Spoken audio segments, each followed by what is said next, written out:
'Di ba kaya napalipad sabi ni Spanish girl, lumipad. Sabi ni Maxip, kasi tatay mamakla pa kayo, sabi, kasi tatay mamakla pa kaya mauna kayo sa Singapore. Sabi ni Maxip. I'm not aware of the travel document. At saka, well, sarado na ngayon Pero saying that, hindi naman yan ang una niya sinabi. Di ba? Hindi naman yan ang kondisyon niya nung unang i-invite natin siya na mag-participate tayo. Tsaka yung sinasabi ni Baste, Tuesday, Wednesday, libre ako, pwede ako. Naku, sino pa ba maniniwala dyan? Naghamon, nung una naghamon. Sabi, bubugbugin daw po si Torre. Hindi pa ba paghahamon yon? Ngayon naman, si Torre, syempre, ipapatunayan ko na hindi mo ko kayang bugbugin. Alam nga naman nagsalita yung acting mayor ng Davao, nabubugbugin ko itong tao na to. Tapos alam mo sa sarili mo, hindi ka kayang bugbugin. Hindi yung pagtatanggol ni Torre? Syempre, pambubuyo na yun Papatunayan ko sa iyo na hindi mo kayang Eto, ilalatag na agad natin. Linggo, rektahan. Kung ako si Baste, putik, ayan, kumagat. Papaalam na ako sa pamilya ko. Huwag muna tayong tumuloy. I-ausog natin to next week.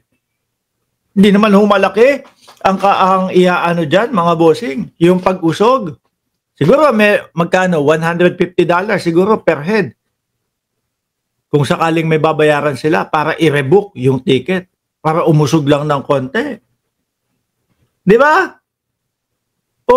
Para mabugbog mo itong tao na to, hindi ho talaga kaya ng dibdib. Walang tapang, mga bossing. Walang tapang. Ikaw, maniniwala ka pa kay Baste na kumbaga, tutuparin niya yung Tuesday, Wednesday?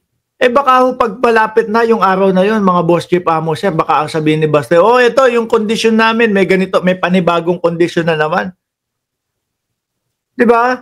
Yun na ang tatatak sa isipan ng mamamayang Pilipino. Sabi ni Ami Palaruan, $50 lang, Sir Mark. Para mabugbog mo, di ba, si General Torre? Legal pa. Nakapanood pa ang buong Pilipino. Ipinahiya mo pa si Torre. Pero uulitin ko, hindi kaya ng dibdib.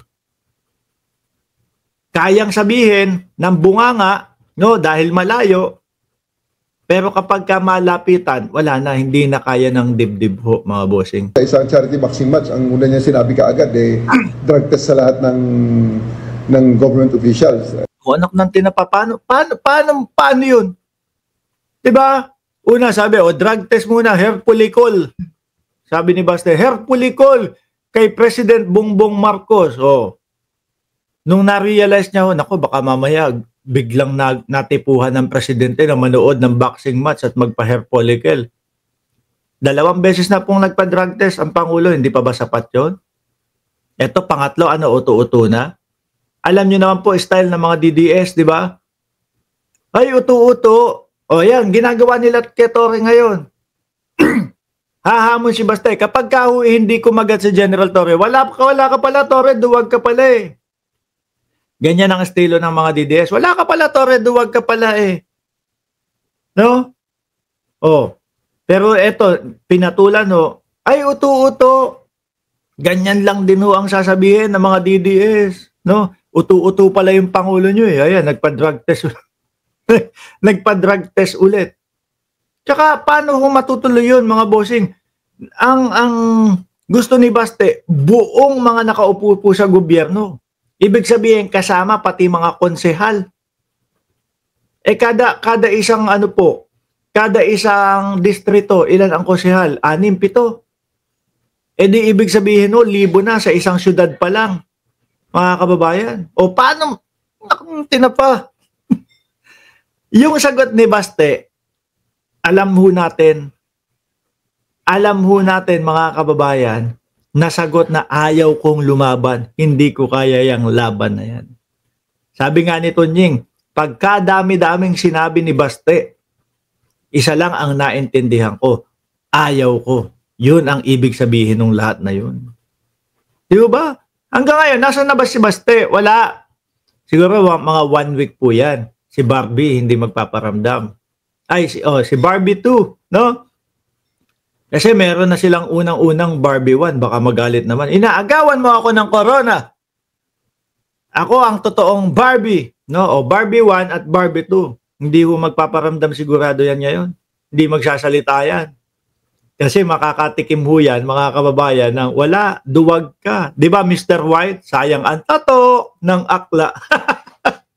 Oh, siya naman ang nag-suggest, dapat mauna muna siya. Obviously, afterthought na yung travel documents na yun. Di ba? Wala na yan, ano na lang yan. Kumbaga, ano tawag dito? Yung alibay na lang ho yan, mga bossing. Pantakip na lang po doon sa kaduwagan ni Vice Mayor Baste Duterte, mga kababayan. Ngayon naman po, okay na ba? O, pumunta naman ho tayo sa SONA, mga bossing. Ang SONA ho ng Pangulo, no? Merong mga senator who will skip President Marcos SONA. O, ayan. Mga senador, no? Eto, mga bossing, akala mo naman lahat sila may ibig sabihin doon? Akala mo naman lahat sila inaabangan ng mamamayang Pilipino? So, hindi. Nakatutok lang ang Pilipino kay Pangulong Bongbong Marcos. Umattend kayo o hindi, wala kayong partisipasyon dyan. Hindi naman kayo aakyat ng entablado para magsalita din. Uupo lang kayo, makikinig kayo. Ayaw nyo makinig. O, di wag. Senators who will skip President Marcos Jr.'s SONA. Ayan na nga po. Si Amy Marcos, Bongo, Ronald De La Rosa, Robin Padilla. Ano po ba ibig sabihin nitong mga ito? Wala naman mga kababayan. 'Di ba? Puros wala naman mga napatunayan. Meron yung Bongo. Sinasabi nung mga nung mga ibang government supporter, nakakuha ako kahit papaano diyan kay Mr. Malasakit. Sabi, hindi naman daw puro effort ni Bongo 'yon. Nakiki-attend lang daw. Sabi nakiki-attend lang daw po doon sa mga inauguration. Ito naman mga bossing. Bakit daw hindi dumalo? Si Noybe, isa pang kala mo naman ang laki na ng pangalan niya bilang isang senador. Di mo ba? Robin Padilla, Senador Robin Padilla, hindi dadalo sa 2025 SONA. Walang politika, walang personalan, kundi naninindigan at nagmamahal sa bayan. Sira ulo, anong pagmamahal sa bayan yan? Ito ang nagmamahal sa bayan, gustong mapakinggan yung dahilan